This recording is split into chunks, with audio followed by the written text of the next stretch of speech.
Alrighty, this is Bill Guyman with Crazy Bill TV. I don't know why I keep going in and out. Maybe I get closer to the camera. It's like, ooh.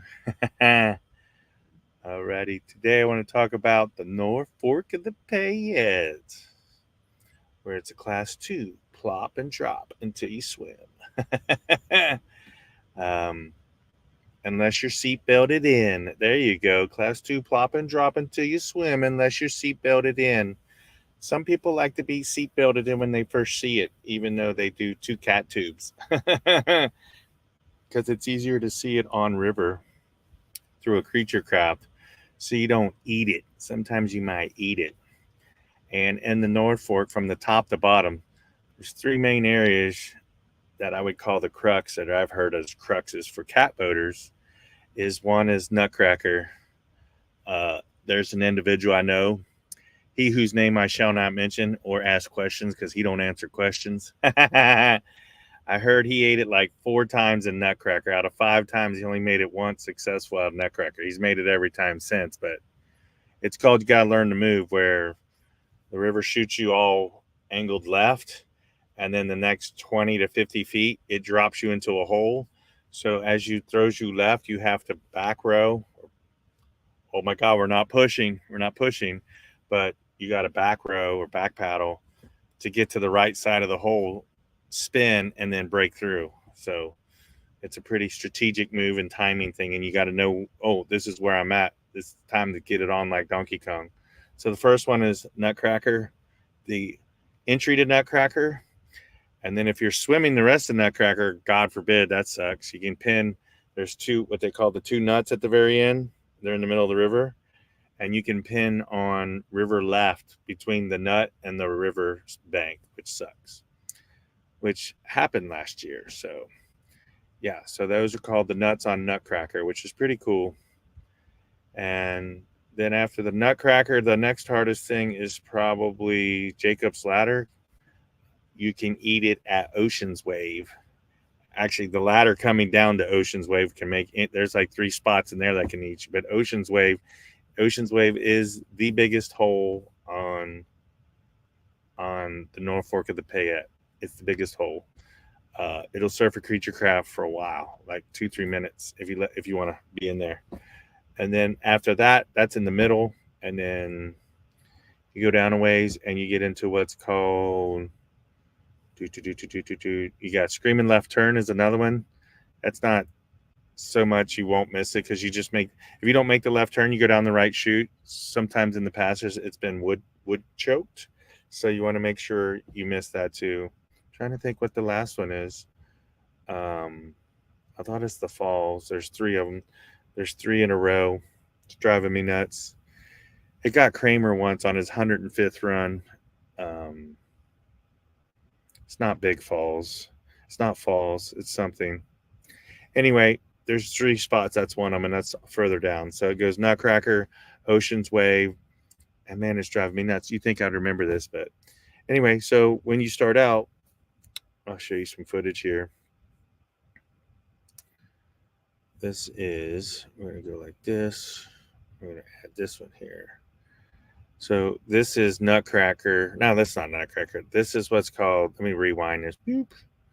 This is steepness, and as you see, there's 1, 2, 3, 4, 5 or 6 pieces of steepness.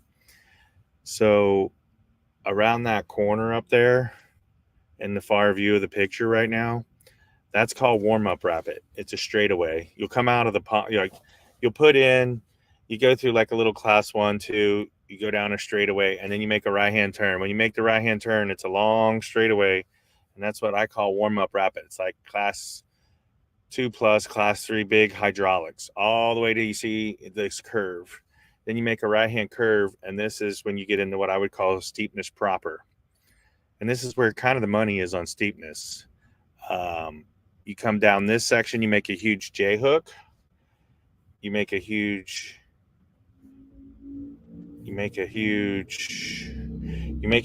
J hook. And after you make the J hook,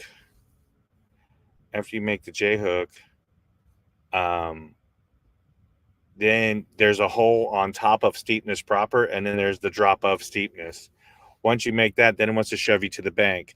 Once you make that, then it's like, I don't know, another class 3+4 for another like a mile and a half till you hit a big eddy pond, till you hit a lake or where we eddy out and everybody regroups. So I'll play this so you can see this.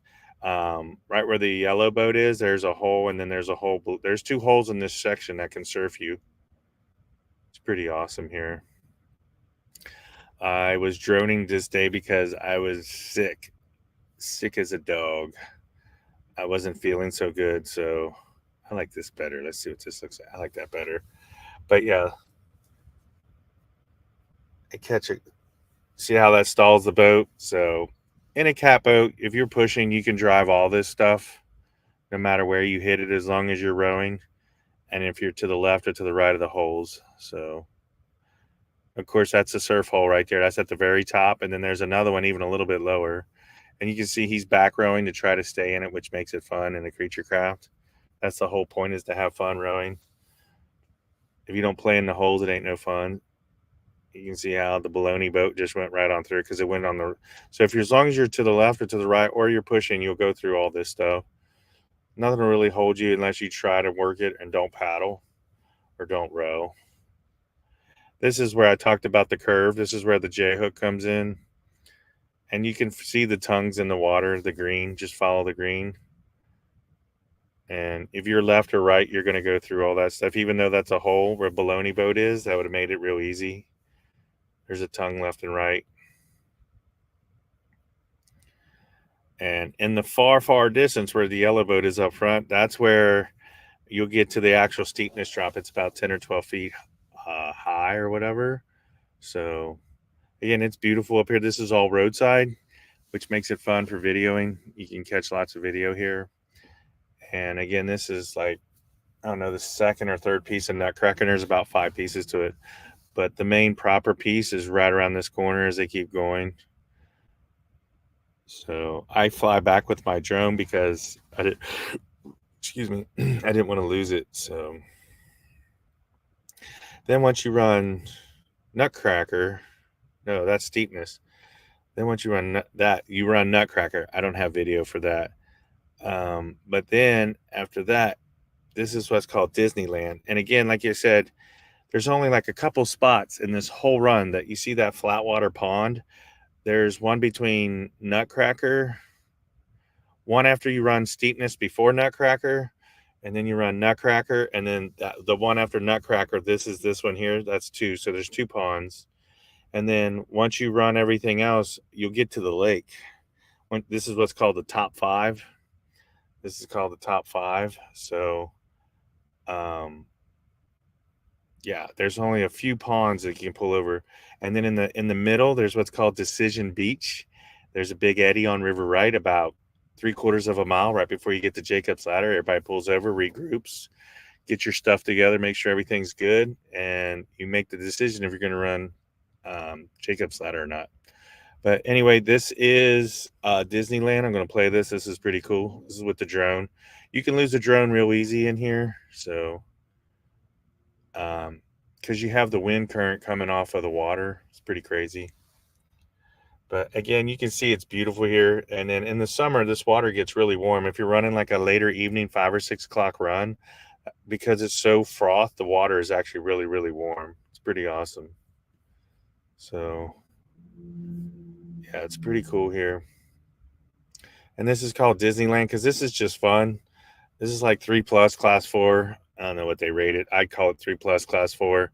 It's just big hydraulics and it's fun. Super easy.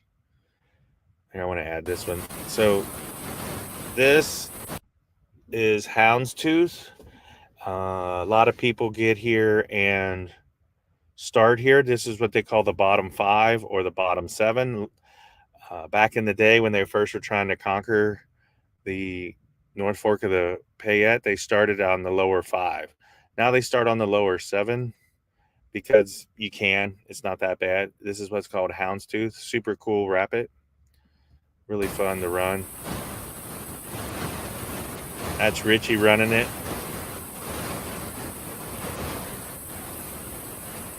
And the Houndstooth is to the right here, you'll see them drop down pretty big. It's a big, like 6-8 foot drop. Darren does a wheelie out here, showing off, which is pretty awesome. He surfs that hole in that blue and yellow boat, catches these, one wheeling it. Pretty awesome. You just saw a dueler go by with the creature craft. So this is Houndstooth, and now you'll see the tooth that I'm talking about right here. I'm going to pause it once he gets here. So that's actual Houndstooth. That's the Houndstooth rock right there that he's getting ready to go past. That's why I call it Houndstooth. It looks like a houndstooth sticking out. And I don't know, it's like a 5 or 6 foot drop. He drops it here. And this again is the start of the bottom 7. You can do this.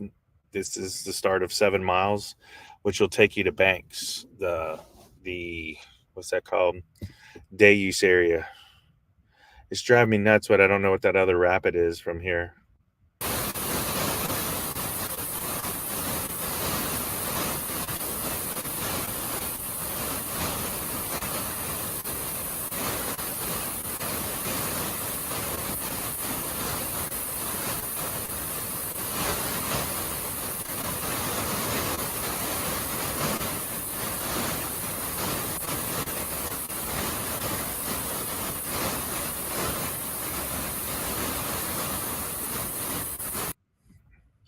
So again, like I said, that's the North Fork of the Payette.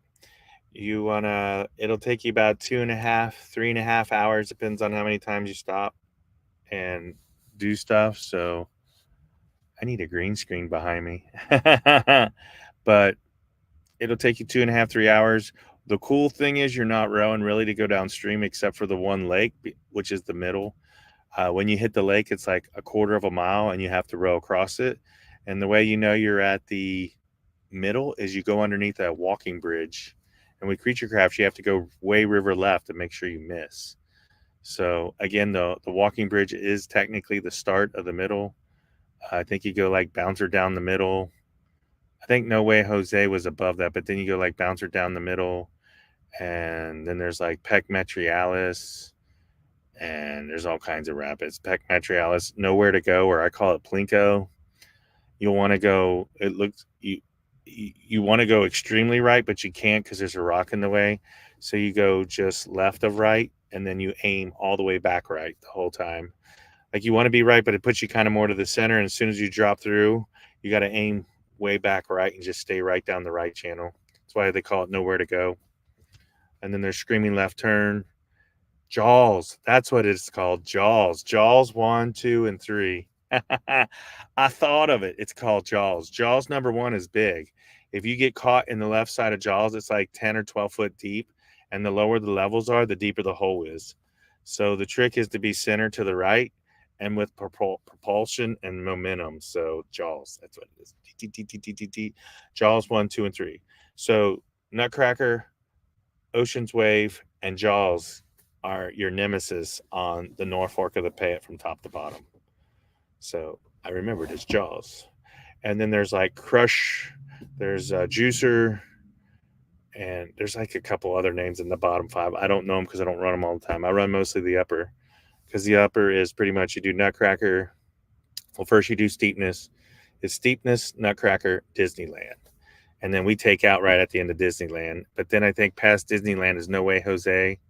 It's another like class 5. And then you hit Big Eddy, which I would call the lake. They call it Big Eddy, but it's like a small lake and you go like 1,000 feet. It takes you about 5 or 7 minutes to row across it. And then you hit the bridge, and from the bridge, you're in the middle. And the middle just goes bouncer down the middle. And I don't know, there's Screaming Left Turn. There's Jaws 1, 2, and 3. There's Houndstooth. When you get to,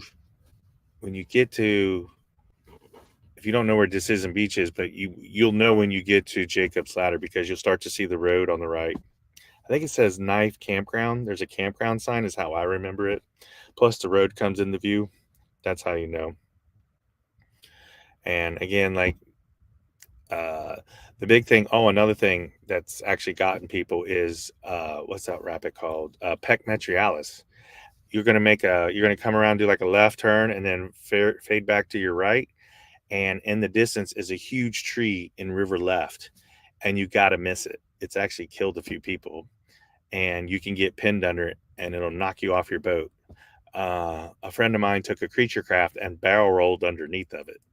It's amazing that how it all turned out, but he lived through it. But it would have killed anybody in a catboat. So again, like, you want to make sure you're cognitive and go with someone that knows it. So when you come and you see the big tree in the distance, you actually have to, there's a rock fence on river right, and you got to pick your way through it and get right. And so if you're coming in river right, what happens is when you get to where the log is, you'll just touch the log and not be in front of the log. You'll be behind the log. Oh, I'm disappearing. Woo! Crazy Bill TV. But again, that's Pec Metrialis. That has killed people. Again, it's a nonstop river. Like, there's no eddies. There's probably 6 or 8 eddies total. There's different spots, but overall it's nonstop, unlike Donkey Kong, and it's a great river. So again, that's the North Fork of the Payette. It's usually run all the time in the summertime because it's a dam release up in Lake McCall is where it comes out of. If you actually want to see where the North Fork of the Payette starts, you can go up to Lake McCall and see the actual where the water runs over the dam. It's pretty cool. So again, this is Bill Guyman with Crazy Bill TV. And as always, see you on the river.